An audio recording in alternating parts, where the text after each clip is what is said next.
Hier, j'étais avec mes potes à table et vous savez, on a toujours un pote méga sceptique sur tout. Et surtout sur l'argent, en tout cas pour lui. Et encore plus avec moi, je parle argent, il le sait que j'ai une chaîne sur le business, alors il arrive à me supporter un tout petit peu parce que je suis pas maxi bling bling. Je parle argent en le reliant avec mes passions. À un moment donné, c'était plus fort que lui et on parlait trop business à table. Il y avait trop d'argent, trop fric, c'était trop pour lui. Et il me dit, mais Antoine, voilà, soyons honnêtes. Tu parles argent tout le temps, etc., machin, avec les business. Quel est l'intérêt sur Internet de dire comment tu te fais de l'argent si tu te fais vraiment de l'argent? Genre tu gagnes 20 000, 50 000, 200 000 euros par mois.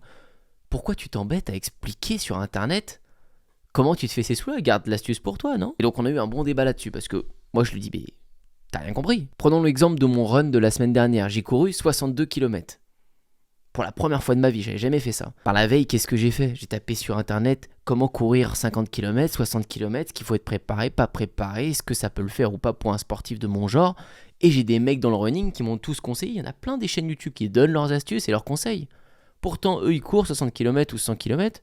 Et ils devraient pas donner leurs astuces pour courir 60 km, ils devraient les garder pour eux. Moi, j'ai écouté des gens comme eux là, dont un en particulier. J'ai réussi à faire ma course avec ses conseils gratuits.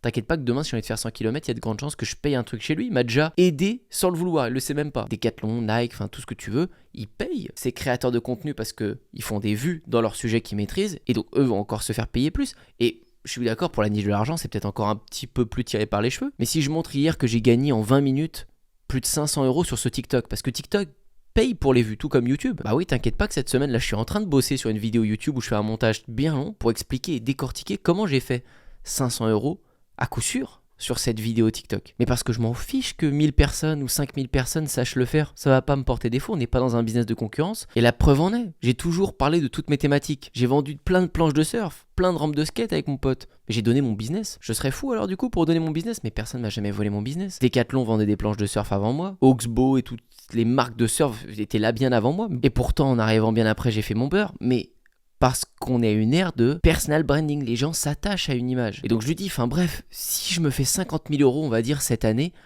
avec de la TikTok monnaie, est-ce que TikTok me paye pour mes vidéos? Mais qu'en parallèle, je gagne 100 000 ou 150 000, admettons, de vente, de formation pour apprendre aux gens à faire des TikTok, à gagner des sous comme moi je le fais, dans leur thématique. Et ben tant mieux pour moi. Moi ces sous-là, je les réinvestis dans mes projets et je serais bien fou de pas le faire. Bien sûr que je le ferai tout le temps ça. Si j'ai une compétence dans un domaine, bah tu vas payer pour apprendre comme moi si tu veux les raccourcis, si tu veux pas galérer autant que j'ai galéré. Si tu veux pas payer, tu profiteras juste de mes conseils gratuits sur les réseaux. Fais ta vie. Et bref, c'est un débat infini qu'on a avec ce pote parce que il va tout de suite me dire ouais, mais du coup tu gagnes plus en vendant des formations que en faisant ta technique que tu mets en avant. C'est pas parce que t'es un petit peu jaloux que j'arrive à chercher des sous un peu à droite à gauche de partout que tu dois penser que c'est interdit ou je ne sais.